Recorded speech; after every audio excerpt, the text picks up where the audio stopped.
もう耐えられません。離婚したいです。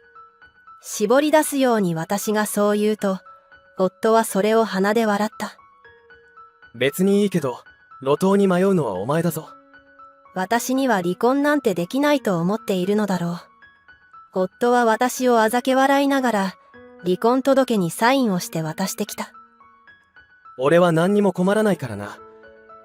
これをどうするかはお前が好きにしろ。最後まで私を罵倒してくる夫。私は悔しさでいっぱいだった。どうしたらいいかわからずに家を飛び出した。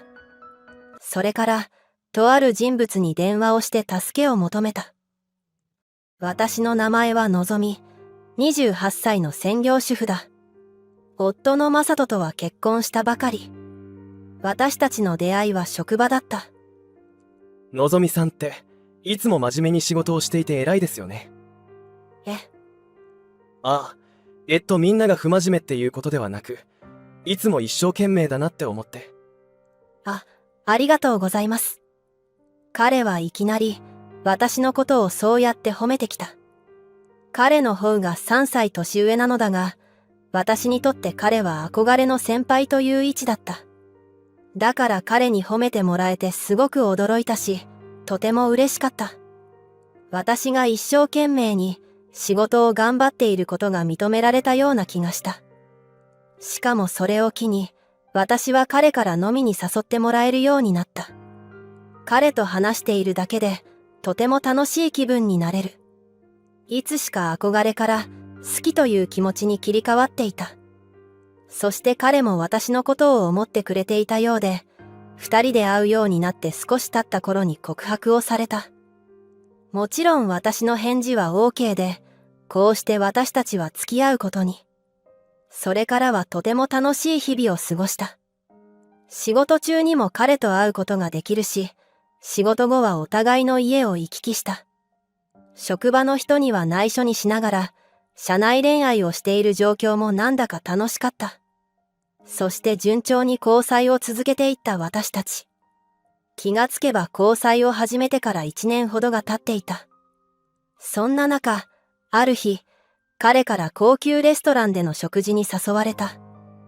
今日は別に記念日というわけでもない。それなのに、どうして高級レストランに誘ったのだろう。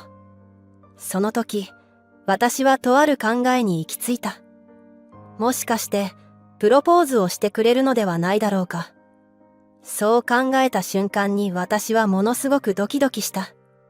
そして仕事が終わり、私たちは一緒に高級レストランへ。高級レストランに行くのは実は私は初めてだった。マナーとかちゃんと大丈夫かな。一応一通りは自分で学んではいたが、実践はしたことがなかった。だからそういうテーブルマナーについての緊張と、もしかしたらプロポーズをされるかもしれないという緊張のダブルの緊張で、私はいっぱいいっぱいだった。彼の方を見ると、彼も心なしか緊張しているようだった。そしてそれから食事を進めていったのだが、デザートまで食べ終えて少しゆっくりしたところで、彼が真剣な目で私を見てきた。のぞみ、今日は大事な話があってこのレストランに誘ったんだ。何？単刀直入に言う。俺と結婚してくれ。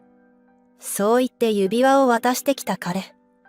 ド直球できた彼のプロポーズの言葉はとても良かった。私は時が止まったかのような感覚に襲われた。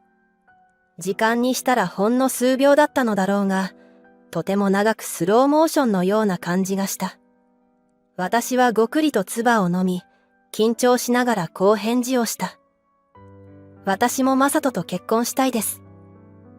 よろしくお願いします。こうして結婚することになった私たち。私は今でも夢の中にいるような気分だ。それくらい彼からのプロポーズは嬉しかった。それから私たちは結婚の挨拶をすることに。実は私には両親がいない。両親は私が小学2年生の時に事故で亡くなってしまった。それから祖父母に引き取られたのだが、私が大学を卒業してから祖父が亡くなり、そして一昨年に祖母も他界してしまった。そのため、私には身内が誰一人としていない状態だったのだ。だから結婚の挨拶は彼のご両親にするだけだった。緊張するな。いやいや、そんな不安にならなくていいから。俺の親は優しいからさ。そう。私はもちろんこういうのは初めてだったし、それにもともと緊張しやすいタイプだった。うまくご両親に挨拶をできるだろうか。気に入ってもらえるだろうか。そんなことを心配して、義実家に向かう間ずっと緊張しっぱなしだった。それからほどなくして私たちは義実家に到着。はじめまして。のぞみと申します。あら、よく来てくれたわね。さあ、どうぞ入って。やあ、はじめまして。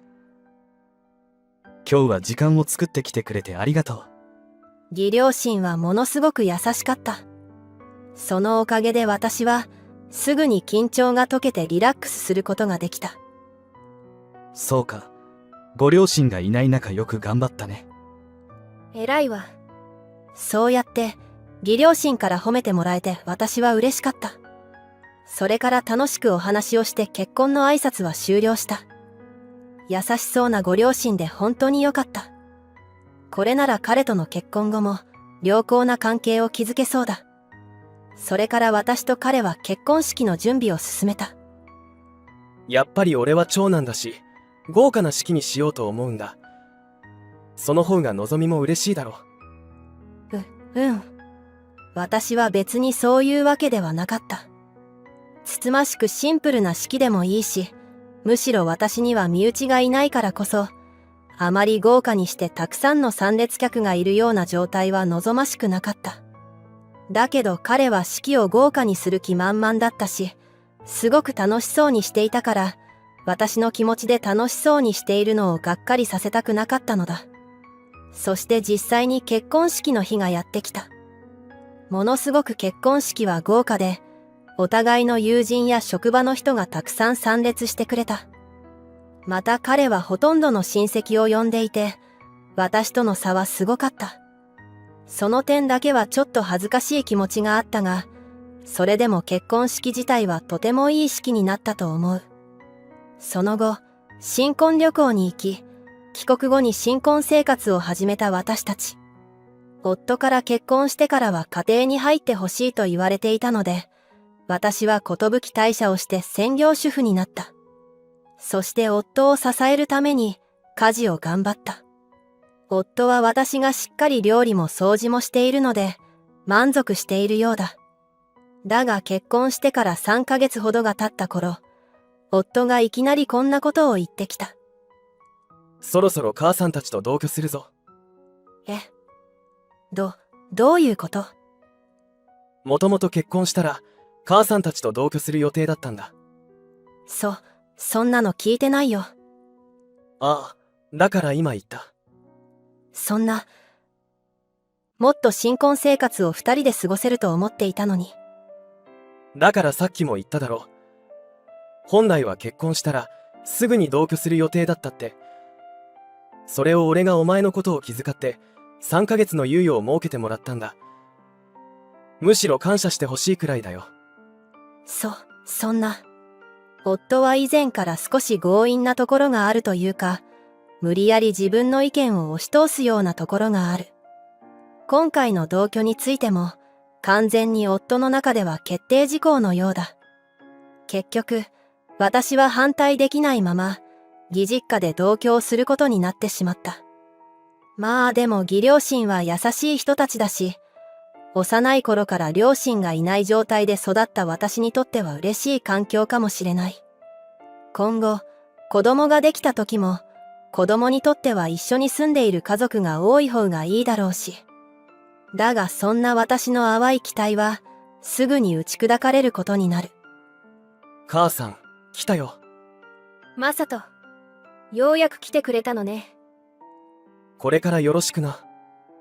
ええ、また一緒に暮らせるのが嬉しいわ。お母さんよろしくお願いします。さあマサト、早くこっち来て。一緒にお茶しましょう。ちょっと母さん、せかすなよ。あれ、私の挨拶聞こえてなかったのだろうか。すると義母はくるりと私の方を向き、ぼさっとしてないで早く荷物を運んでちょうだい。と私を睨みつけながら言った。私は一瞬何が起こったかわからず固まってしまった。優しいと思っていたはずの義母がこんなに怖い顔をするなんて。そして私は荷物を運び、居間へ行った。すると義両親と夫は楽しそうに話していて、私の場所はなかった。ああ、のぞみさん。早くお茶を入れてくれ。あ、早くしろ。義父も私に対してそうやって怒ってきた。そもそも義実家でお茶を入れたことはないから、用具がどこにあるのかもわからない。結婚して3ヶ月しか経っておらず、義実家に来たのも前回は結婚の挨拶の時だったからだ。すいません。湯飲みなどはどこにあるのでしょうか。私がそう聞くと、義母は、はあ、使えないわね、とため息をつき、乱暴に戸棚を開けて湯飲みなどを出した。さっさと覚えてちょうだいよ。これから家のことは全部あんたの仕事になるんだから。そう言って食卓に戻っていく義母。そして義父と夫と楽しそうに話す。私への態度と自分たちの家族への態度の違いがすごすぎて、私は戸惑ってしまう。果たしてこんな人たちとの同居生活はうまくいくのだろうか。だが私には帰る実家もなければ、現在は仕事すらない。だから今はここで耐えるしかないのだ。その後も私は義両親と夫が楽しそうに話している中で、ひたすら家の掃除をさせられた。そしてようやく掃除が終わったら、今度は晩ご飯の準備だ。ヘトヘトになりながら、私は一生懸命にご飯を作った。冷蔵庫にあるもので、煮物とほうれん草のおひたしと焼き酒と味噌汁を作ったのだが、義両親はぶつくさと文句を言いながら食べていた。なんだい、この料理は。年寄りの朝食かよ。私たちをジジババ扱いする気かい。味付けも薄いし、料理も下手だなんて本当に使えない嫁だね。そうやってひたすら私を罵倒してくる義両親。私はそれを聞きながら、ただ黙っていることしかできなかった。そして食器洗いを終えて、義実家の人たちが入った後にお風呂に入る。ようやく体を休めることができたのは、夜遅い時間だった。寝室に行くと、夫がスマホを見ながらベッドの上で寝そべっていた。上がったのか。うん。なんだ。母さんたちがいろいろと厳しいことを言ってすまなかったな。悪い人たちじゃないんだけど、考え方が古いところがあるっていうか、嫁は自分たちに従って当然という感じなんだ。俺はそれは違うって思ってるんだけど、やっぱり父さんたちには逆らえなくてさ。本当に迷惑かけてごめん。夫はそう言って私に謝ってきた。大丈夫だよ。そうやってマサトが言ってくれて嬉しいよ。私は夫だけは味方なのだと分かり、救われた気がした。確かに義両親の怒る時の勢いはすごい。それはたとえ夫でも止められないのだろう。夫ももしかしたら、あの義両親のもとで苦労していたのかもしれない。そんな風に考え、私は夫を許すことにした。その後ももちろん義両親の嫁いびりは続いた。だが私は一生懸命家事をすることで、それに対抗しようと考えた。だから義両親が好きな味などを徹底的に研究したし、掃除も細かい部分まで念入りにやった。義両親は私がとても丁寧に家事をするので、責めるところがなく言葉に詰まっている時が何度かあった。その度に私は心の中でガッツポーズをする。文句がつけられないほど、私は家事を完璧にこなしていたのだ。だが義両親はそれでも私をいびってきていた。もうそろそろ孫の顔を見せてほしいわ。まだ結婚してから半年も経っていないのに、そのように催促してくる義両親。28歳なんて、私たちが若い頃は子供がいないとかなり批判されたものだ。今の時代が許しているからって、のんきに構えないでほしいものだな。義両親は家事について文句を言えないとわかると、子供を早く産めと私にプレッシャーをかけるようになった。毎日のように孫はまだかと言われるが、自分の思うがままに子供が産めるのなら苦労はしない。こればかりは自然にできるのを待つしかないだろう。それなのに、そうやってプレッシャーをかけられて精神的にかなりきつかった。私にとって憩いの時間は、スーパーに買い物に行っている時と、義母が習い事に行っている時間だけだった。夫と義父は基本的に平日は仕事に行っているので、日中の家の中で厄介なのは義母だけだった。ある日、私は義母が習い事に行っている時間に公園を散歩していた。こうやって自然に触れて、ゆっくりと歩く時間を取った方がいいと思ったからだ。短い時間でもそうした時間を取ることで、ストレスが少し解消されたのが分かった。それからというもの、私は定期的に公園を歩く時間を設けるようにしていた。その日もいつものようにゆっくり散歩をしていたのだが、ベンチに座っている高齢の女性がなんとなく辛そうにしているのが分かった。大丈夫ですか？私は念のためその女性に声をかけた。近くに行くと冷や汗をかいている。どうやら話すこともままならない様子だ。私はすぐに救急車を呼んだ。今救急車を呼びましたから、深呼吸をしてください。女性はできる範囲でゆっくりと深呼吸をした。だがふらふらとしていて、今にも倒れそうだった。私は女性を支えながら、救急車が来るのを待つことに。そしてすぐに救急車が到着し、女性を病院まで運んでくれた。私も付き添いで同乗したのだが、すでに女性は意識が朦朧としていた。病院に着き、緊急で治療が行われた。1時間後、無事に治療も終わり、女性も容体が安定したようだ。その時私は義母の習い事も終わり、そろそろ帰ってくる時間だと思い、慌てて家に帰った。とりあえずあの女性が助かってよかった。ちょっとだけでも人助けになれたならいい。そう思いながら日常に戻った。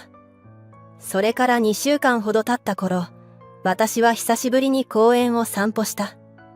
先週は義母の習い事が休みで、その時間が取れなかったのだ。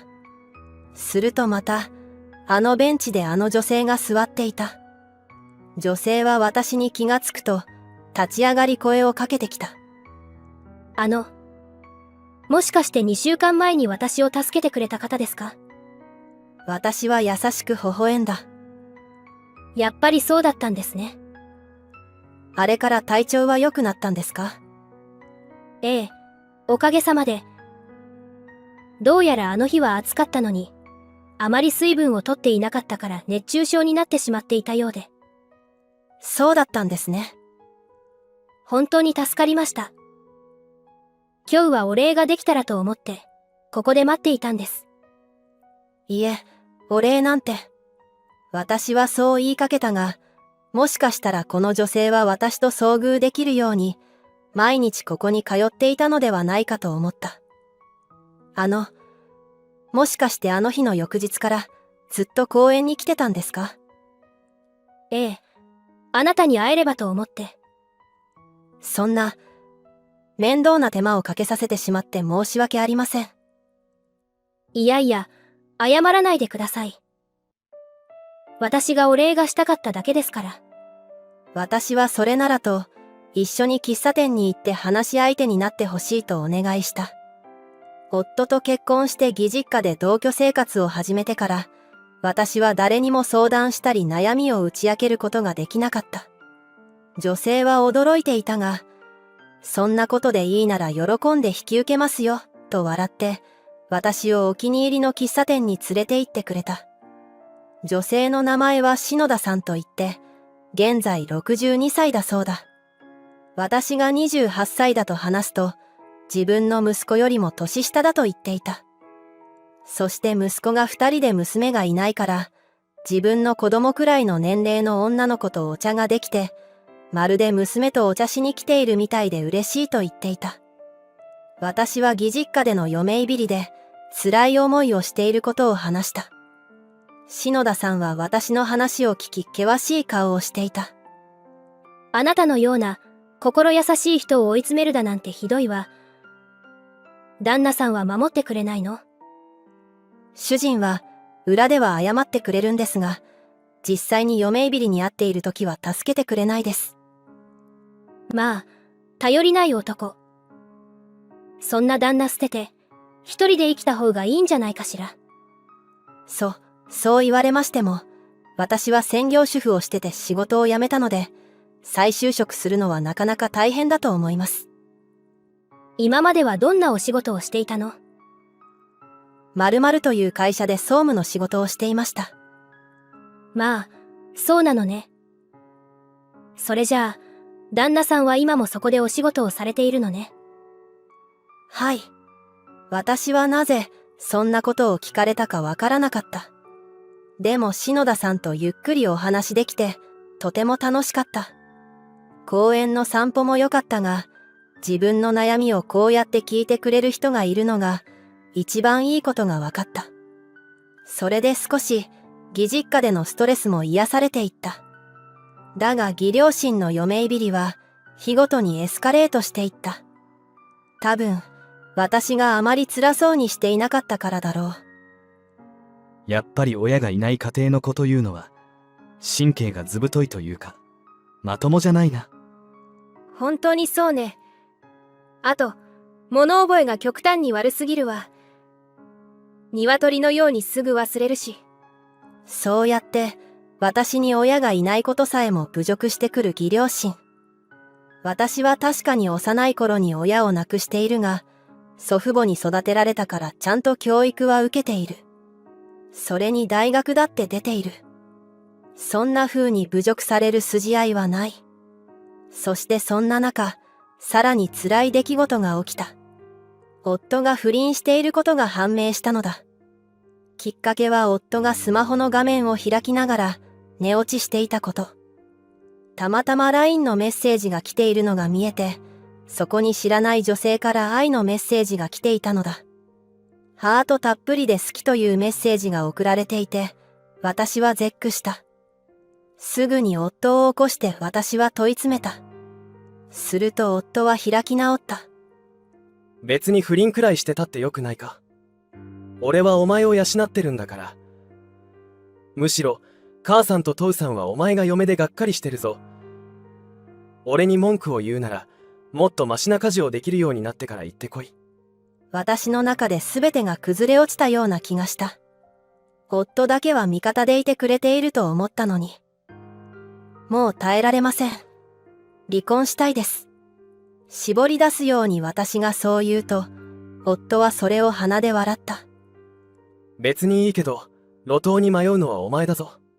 そして夫はいつの間に用意していたのか離婚届を出してきた。ほらよ、俺はいつでも名前を書いてやるぜ。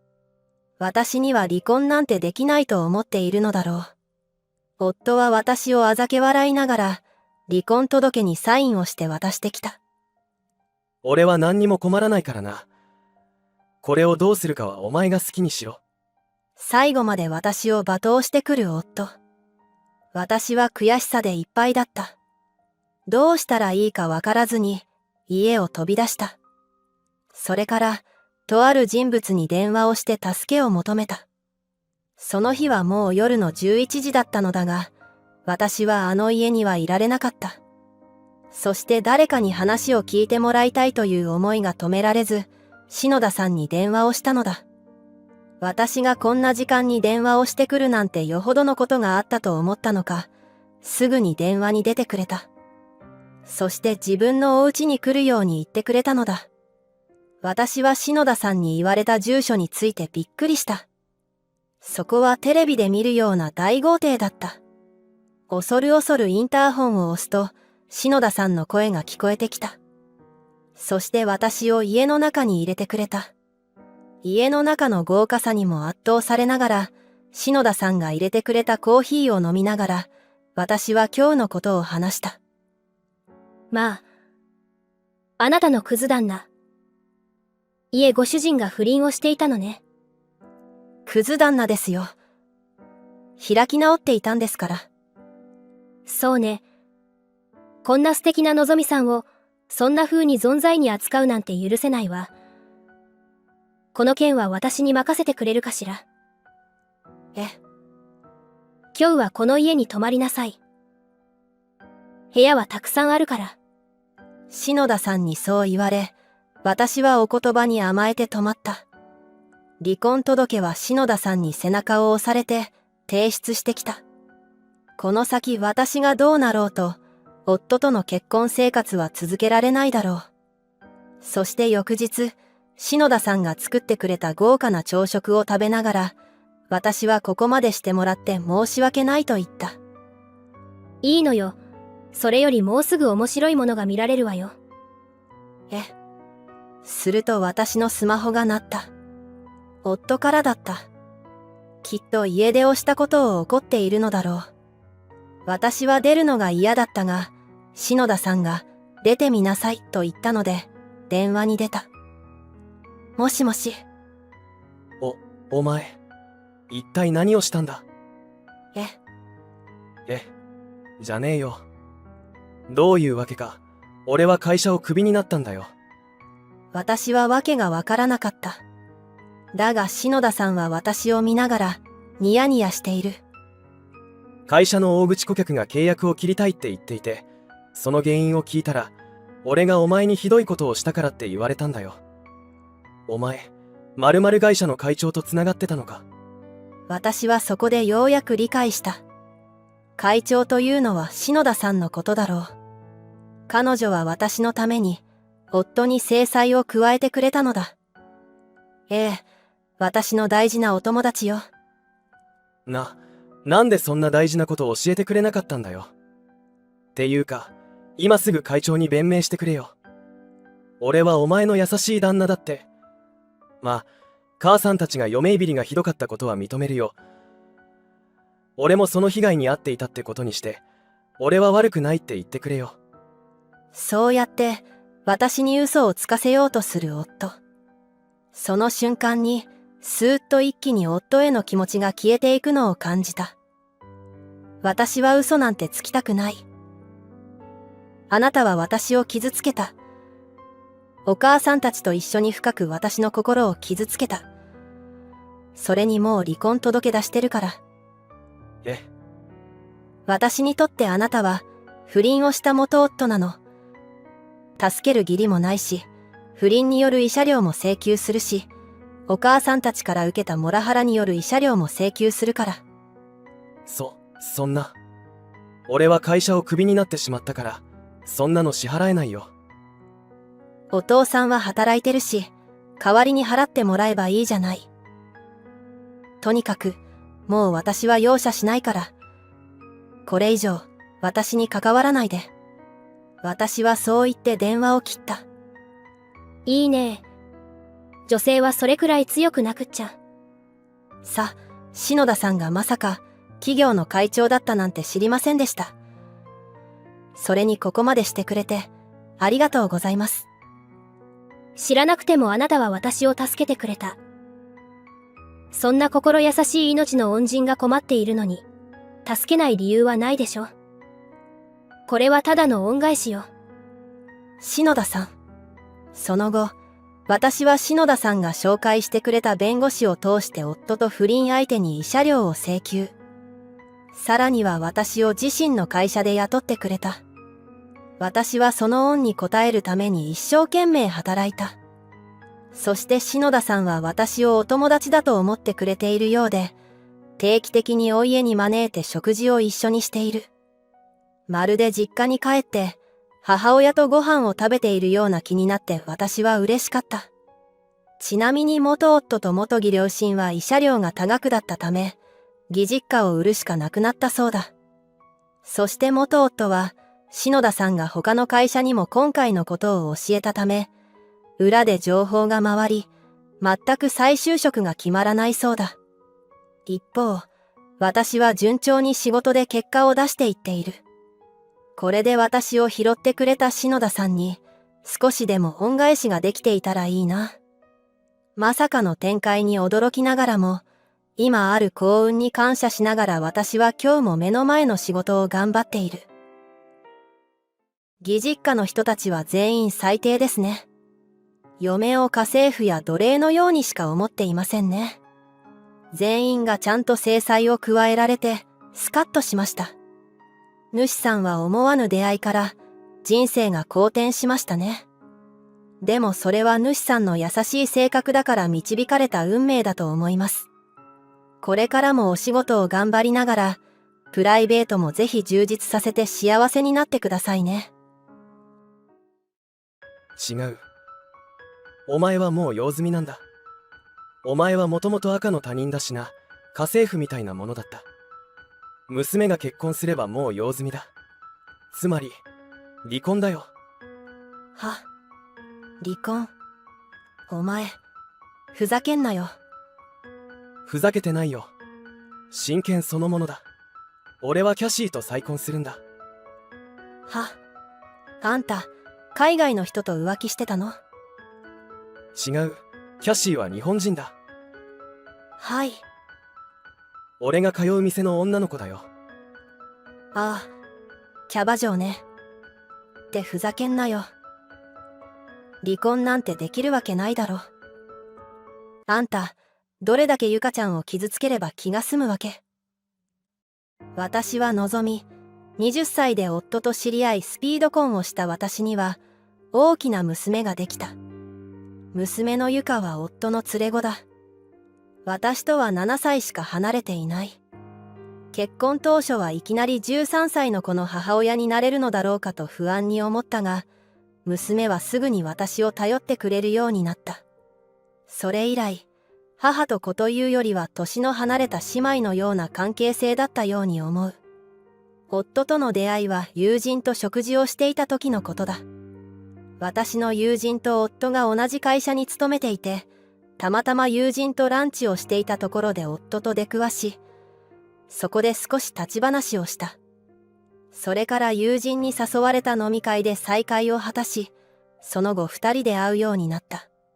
夫は私より10歳年上で、もともと年上好きな私は彼がとても大人に見え、スマートな身のこなしに好感を覚えたのだ。ただ交際を始めてから子供がいるということを聞いた時は驚いた。しかし実際にゆかと会ってみると素直なとても可愛い子で、彼女ともすぐに打ち解けることができたように思う。そして結婚を申し込まれた時、私の両親は心配しながらも私が選んだ人だからと了承してくれた。その時、すでに義父は他界しており、義母に報告をしたのが、表面上は反対という姿勢を見せたわけではないが、しきりにゆかのことを心配し、何度も私に娘がいることは大丈夫なのかと確認していた。私もいきなり娘ができることに心配が全くなかったわけではない。それでも彼のことが好きだったし、ゆかのことも可愛いと思える。だから籍を入れ3人暮らしを始めた。その後、1年ほどは何の問題もなく新しい生活を続けることができたのだが、娘と養子縁組をしてからというもの夫の態度が急変したのだ。帰宅が遅くなり娘と会話をしようともしない。そして私に対する態度も変わってしまった。養子縁組もしたことだし、のぞみとゆかは本当の親子になったんだ。これからはのぞみがゆかのことを中心となってやってね。どういう意味？授業参観とか面談とかいろいろ学校行事があるだろ。そういうのは全部のぞみが言ってね。あなたは？俺は仕事があるから行けないよ。いや、私も仕事はあるよ。すると夫がふっと笑った。君は母親だろ。母親がきちんと子供のこと見るのは当然のことだよね。仕事があると私が言ったのは、娘の世話から逃れるためじゃない。もちろん娘のことをきちんと育てていくつもりだ。しかし夫のすべてを私任せにするという発言。そして娘への存在な態度が許せなかった。ゆかちゃんのこと、とても大切に思っているよ。ただ、あなたも父親としてすべきことをきちんとしてね。だから働きに出て、俺がちゃんと稼いで養ってるだろ。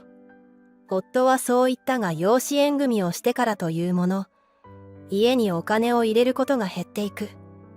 そして養子縁組から1年も経たないうちに夫は家に全くお金を入れなくなった。そこで私は初めて確信した。夫はただ、娘の面倒を見る使用人が欲しかっただけだということを。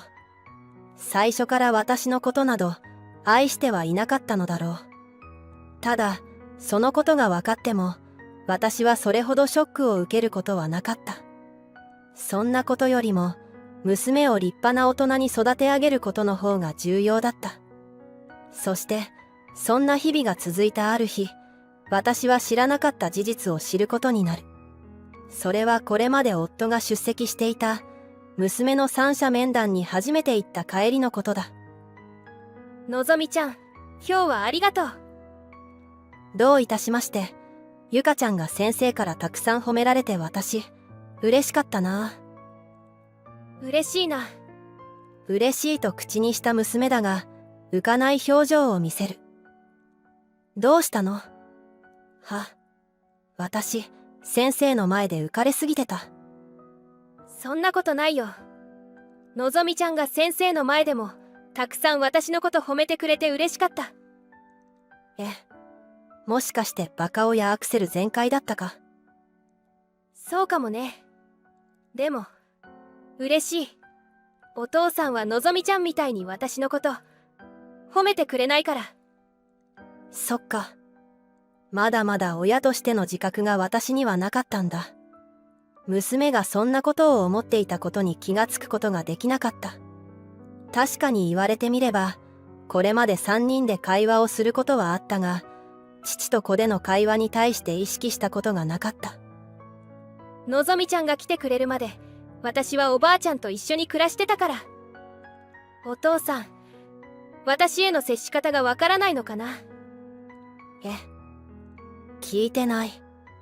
聞いてないよ、そんなこと。てっきり、親子2人で生活しているものだと思っていた。あの人は私に娘を任せきりにする以前にも、義母に娘を任せきりにしていたのだ。だから結婚の挨拶をした時に、義母がしきりに娘のことを心配していたのか。この時、私は点と点がつながった。夫はどこまでも自分中心に世界がくるくるしているやつだった。私はこの時、夫との離婚が頭をよぎる。しかし娘は何と思うのだろうか。娘の気持ちを思うと、離婚するから私と一緒に暮らそう。ということがどうしても言えなかった。なぜなら娘はすでに母親と父親の離婚で傷ついていたからだ。当初、私と義母との関係は良かったとは言えない。義母は私が前妻と同じような人物ではないのかと警戒していたから。しかし、今では義母宅を頻繁に訪れるほどの仲になれた。そして娘が三者面談の帰りに話してくれたことを義母に尋ねた。そうかい。ゆかがそんなことをね。はい。過去に何があったんですか？息子から聞いてないのかい？若すぎる結婚だったから、お互い子供でうまくいかなかったって聞いてます。まったく、あの子は耳障りのいいことを。確かに若かったね。ゆかの親は共に18歳だったからね。でも問題はその後さ。義母はうつむき加減でため息をついた。あの二人は、ゆかをお互いに押し付け合ったんだよ。それもゆかの目の前でね。あの子は当時5歳だったけど、今でも忘れてないだろうね。私が二人の争いにカツを入れて、私が育てるって言ったのさ。その時、ゆかが私の手をぎゅっと握ってね。あの子は全部、理解していたんだ。それがいきなり、ゆかと暮らすってあのバカ息子がゆかを連れて行ってしまってね。そしたらのぞみちゃん、あんたが現れたってわけよ。ただ息子に口止めされていてね。私はゆかを人質にされたのさ。余計なことをあなたに言わないようにね。ごめんね。巻き込んでしまって。いや、それは大丈夫です。私、もうゆかちゃんを手放すことなんて、できないので。そっか、ゆかちゃんは両親の離婚を目の前で見てたんですね。そんな事実を知り、私はどうしても娘の傷口を開く、離婚を夫に切り出すことができないでいる。それからというもの、私と娘は向かい合って生活をしていた。夫にも娘のことをきちんとやれとは言わなくなった。だって、こんなクソ父なんて飾りなだけだから。夫もこれ幸いとでも思ったんだろうね。私が何も言わなくなると、家庭を顧みず飲み歩くことが増えていった。そんな生活が10年続き、娘が結婚を考えていると話してくれた。お相手は大学の先輩で6年ほどの交際を経た人物だ。私も何度か会ったことがあり、家にも遊びに来てくれたことがある。娘の相手はとても穏やかで真面目な人だ。何より娘がとても幸せそうに笑っている。この人なら娘を託しても問題ないだろうと思った。しかし夫は何を思ったのか、これまで娘をほったらかしにしていた分際で、父親風を振りかざすのだ。のぞみちゃん、私、あきらくんと結婚したいんだけど、どう思う？うん。あきらくんなら、私も大賛成だよ。ありがとう。じゃあ今度改めて挨拶させてね。了解。スケジュール真っ白にして待っとくわ。ちょっと待て、ゆか。あ、お父さん、いたんだ。私と娘がリビングで話をしていると、夫が自室から顔を出した。その相手で本当に大丈夫なのか？年収はどこの企業に勤めてるんだ？家族構成は？相手は一人っ子か？一人っ子だったらダメだぞ。お前が苦労するからな。なんで、あきらくんは3人兄弟の末っ子だよ。それに稼ぎも悪くないけど、でも正直、お金は私も働いているから問題ないんだけど。おお、そうかそうか。じゃあ問題はないな。ただあれだ。お父さんにもきちんとあきらくんと話をさせなさい。これからのことを話し合う必要があるからな。夫は言いたいことを言い終えると、私たちの話も聞かずに出かけていった。正直、何を今更父親面しているのかと思ったが、娘が夫の言うことを聞くというなら、私は何も言うまいと思った。しかしこの夜、夫はとんでもないことを口にするのだ。ただいま。あら、お帰りなさい。珍しいわね。こんなに早く帰宅するなんて。ゆかは？まだ帰ってきてないけど。そうか。じゃあちょうどいいな。今日、早く帰ってきたのはお前に話があるからだ。何？いきなり。もうお前の役目は終わりだ。は？娘の世話だよ。いや、社会人になってくれたことで、私の子育てはもう、一段落してるんだけど。違う。お前はもう用済みなんだ。お前はもともと赤の他人だしな、家政婦みたいなものだった。娘が結婚すればもう用済みだ。つまり、離婚だよ。は？離婚？お前、ふざけんなよ。ふざけてないよ。真剣そのものだ。俺はキャシーと再婚するんだ。は？なんて。キャシーだよ。は？あんた、海外の人と浮気してたの？違う。キャシーは日本人だ。はい。俺が通う店の女の子だよ。ああ、キャバ嬢ね。ってふざけんなよ。離婚なんてできるわけないだろ。あんた、どれだけゆかちゃんを傷つければ気が済むわけ？ゆかちゃんはあんたと前妻さんの離婚で傷ついたのよ。そんなこともわかんないの？あんたマジでボンクラだわ。いいよ、離婚して。私はヒートアップしてしまい、娘の帰宅に気づくことができなかった。おう、おかえり。ゆかはやっぱり父さんの子だ。そうだよな。ゆかも若いお母さんの方がいいよな。ゆかちゃん、本当にいいの？うん、全然いいよ。のぞみちゃん、ありがとう。本当はもっと早くに離婚したかったよね。私のために離婚とどまってくれてたんだよね。いや、それは。私、今まで怖かったんだ。また大好きな人がいなくなっちゃうのかなって。のぞみちゃんとずっと一緒にいたいなって思って。でも、私ね、結婚するって決めて初めてのぞみちゃんの気持ちが分かったの。好きでもない相手とずっと一緒にいるって辛かったよね。本当にごめんね。のぞみちゃん、今更だけどもう私は大丈夫だから、のぞみちゃんはのぞみちゃんの人生を謳歌してね。ゆかちゃん、私は自分の選択した道を後悔したことなんて一度もないよ。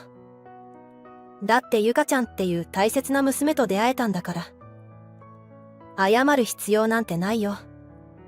あのさ、私、この人と離婚しても本当にいいの？うん、もちろんだよ。